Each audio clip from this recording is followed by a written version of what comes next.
Hello friends, मेरा नाम है साहिल शर्मा और मैं आपको पढ़ा रहा हूँ फ्लूइड मैकेनिक्स। फ्लूइड मैकेनिक्स के लास्ट लेक्चर में हमने फ्लूइड की प्रॉपर्टीज़ के बारे में देखा था, जिसमें हमने लास्ट टॉपिक जो पढ़ा था वो सरफेस टेंशन था।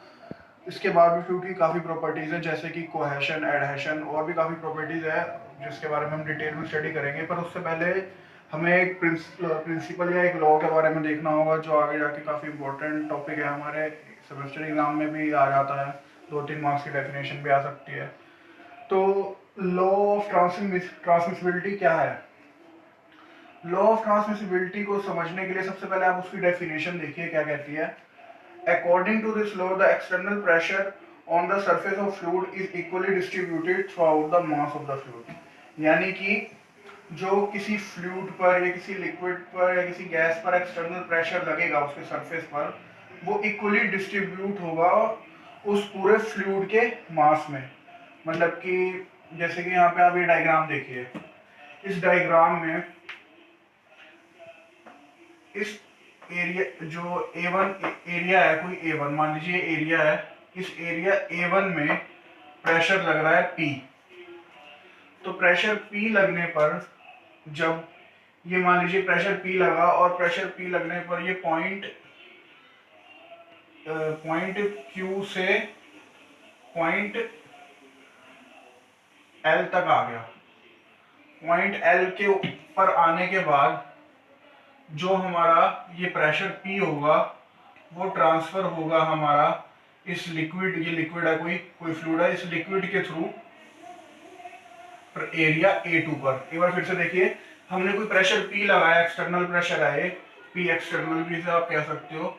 हमने कोई एक्सटर्नल प्रेशर लगाया, ये एक्सटर्नल प्रेशर एरिया A1 पे लगाया।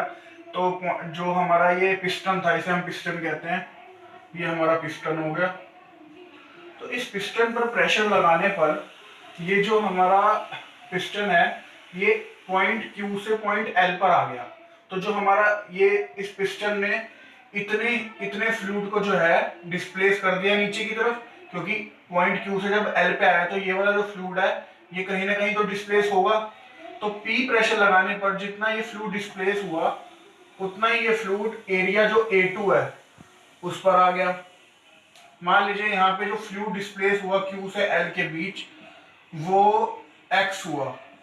तो जितना फ्लूइड और वो फ्लूइड डिस्प्लेस होकर जो है यहाँ से जब ट्रांसफर होगा प्रेशर P से, एक्सटर्नल प्रेशर से, वो हो जाएगा हमारा X। यानी कि जितना डिस्प्लेस हुआ उतना ही फ्लूइड हमें जो है हमारे एरिया A2 पर मिल गया। अब बात यह आती है कि इस लॉ का मतलब यूज क्या है हमारा डेली लाइफ में। ऐसा लॉ मतलब क्या है, क्या ये लॉ मतलब क्या यूज है इसका। तो हमारे जितने भी हाइड्रोलिक जैक्स होते हैं या जितने भी हमें अगर किसी हैवी बॉडी को लिफ्ट करना होता है इजीली, तब हम जो है इस लॉ का यूज करते हैं। देखिए कैसे। अब सबसे पहले देखिए, जब एरिया A1 पर प्रेशर लगा, एक्सटर्नल प्रेशर एरिया A1 पर, तो जो हमारे उस एरिया की जो फोर्स होगी वो क्या होगी। अब हमें पता है प्रेशर इक्वल्स टू होता है फोर्स अपॉन एरिया। तो फोर्स क्या हो जाएगी, प्रेशर इनटू एरिया, है ना। तो मान लीजिए एरिया A1 पर फोर्स लगी F1 और इस पे जो प्रेशर था वो P एक्सटर्नल था एरिया A1 पर। तो यहां पे देखिए एरिया A1 पर फोर्स लगी कितनी, F1, और जो external pressure into area A1। तो यहां पर पता चलेगा फोर्स F1 कैसे हुई। ठीक है। ऐसी जब ये प्रेशर हमारा ट्रांसफर होगा, तो जब ये प्रेशर हमारा ट्रांसफर होगा तो यहां पे प्रेशर हमारा हो जाएगा P इंटरनल। लेकिन उस प्रेशर की जो वैल्यू है वो हमारी सेम रहेगी। जितना प्रेशर हमने बाहर से लगाया उतना ही प्रेशर हमारा जो है एरिया A2 पर लगेगा। और जो हमारी फोर्स की वैल्यू हो जाएगी एरिया A2 पर वो हो जाएगी F2 is equals to P internal multiply by A2। ठीक है, एक बार और देख लीजिए। एरिया A1 के लिए जो फोर्स होगी वो F1 is equals to P external pressure multiply जो एरिया A1 है। कहाँ से आया ये formula, pressure equal to force upon area से। और जो हमारा एरिया A2 है वहां पर जो हमारा प्रेशर फोर्स होगा वो उसे हमने F2 मान लिया, एरिया A2 के लिए फोर्स F2 मान लिया, और उस पर P इंटरनल प्रेशर लगा क्योंकि एक्सटर्नल प्रेशर यहाँ से ट्रांसफर हो गया इंटरनल प्रेशर बन के, और जो हमारा एरिया है वो क्या हो गया A2। अब फ्रेंड्स देखिए हमारा एरिया A1 बड़ा है या A2, आप देखकर ही बता सकते हैं कि जो हमारा एरिया A1 है वो हमारे एरिया A2 से छोटा है, तो हमारा area A2 is greater than area A1, तो इसका मतलब A2 बड़ा है A1 छोटा है। अब A2 बड़ा है तो हमारे पास जो फोर्स की वैल्यू है वो भी ज्यादा आएगी, यहाँ पे एरिया छोटा है तो फोर्स की वैल्यू भी हमारी क्या छोटी आएगी। तो इसका मतलब इससे हम ये भी कह सकते हैं कि जो हमारी फोर्स F2 है वो हमारी F1 से क्या हो गई, ज्यादा हो गई। अब एक बार यहाँ पे भी देख लीजिए, अगर मैं इक्वल कर दूं क्या कहते हैं प्रेशर्स को दोनों के, प्रेशर P1 इक्वल्स टू मैं प्रेशर एक्सटर्नल इक्वल्स टू मैं कर दूं प्रेशर इंटरनल, जो हमने एक्सटर्नल प्रेशर लेट करा था उसको मैं इंटरनल प्रेशर के इक्वल रख रहा हूँ। तो एक्सटर्नल प्रेशर के लिए हमारे प्रेशर की वैल्यू क्या हो जाएगी, इसे अगर मैं इधर ले जाऊं तो हो जाएगी F1 upon A1। Internal pressure के लिए हमारी प्रेशर की वैल्यू हो जाएगी F2 अपॉन A2। अब इस A1 को हम क्रॉस मल्टीप्लाई करके उधर ले जाते हैं तो हम यहाँ देख सकते हैं कि जो हमारी F2 की वैल्यू है वो F1 से ज्यादा आ रही है। तो हम अब देखिए इस ये लॉ हमें क्या बताता है कि हम अगर किसी भारी चीज को लिफ्ट करना चाहते हैं तो उसमें हम अगर कम फोर्स भी अप्लाई करें तो हमें ज्यादा से ज्यादा फोर्स मिलेगी।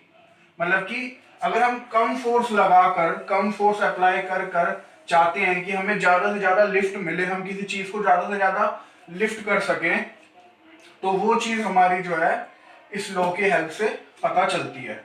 और जितने भी हमारे हाइड्रोलिक जैक्स हैं या फूड डिस्पेंसर है वो जो है हमारे इस लॉ के ऊपर वर्क करते हैं। तो अब मैं आपको बताता हूँ कि एक एग्जांपल किसको समझाता हूँ।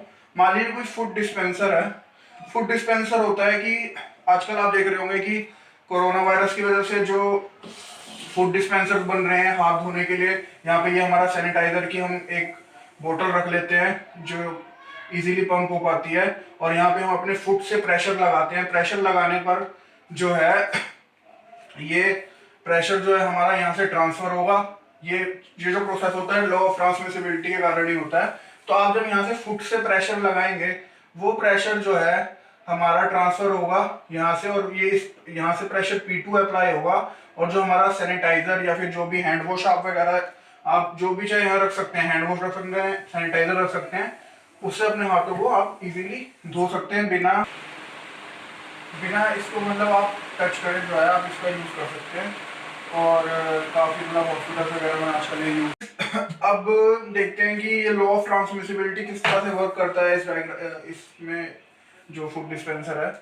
अब देखिए जब हमने यहाँ से प्रेशर P1 अप्लाई करा, यहाँ पे एक स्प्रिंग होता है, इस स्प्रिंग के थ्रू, और यहाँ पे होता है कनेक्टिंग लिंक, इस स्प्रिंग के थ्रू जो हमारा प्रेशर है वो ट्रांसफर होता है और हमारा जो P2 प्रेशर है वो अप्लाई होता है। अब जितना मतलब इसका जो एरिया होगा जो हमारा ये अप्लाई करेगा इसके ऊपर प्रेशर, इसके एरिया के मुकाबले लेस होगा, मतलब ज़्यादा होगा। ये मान लीजिए एरिया A2 है और इस फुट को पुश करने वाला जो ये हमारा लिंक है इसका एरिया A1 है, तो area A2 is greater than area A1, है ना।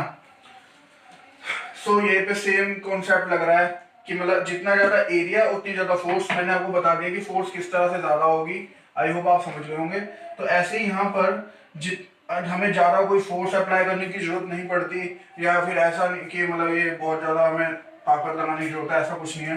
तो आप यहाँ पे फोर्स अप्लाई करेंगे तो हमें उससे ज्यादा ही फोर्स बल्कि मिलेगी और आप इजीली इसका यूज कर सकते हैं। बाकी जो आप जितने भी हमारे हाइड्रोलिक जैक्स हो गए जैसे कि क्रेन और ये सब जो है हैवी लोड्स वगैरह इजीली उनको कैरी करने के लिए जो है हमारा ये लो यूज होता है।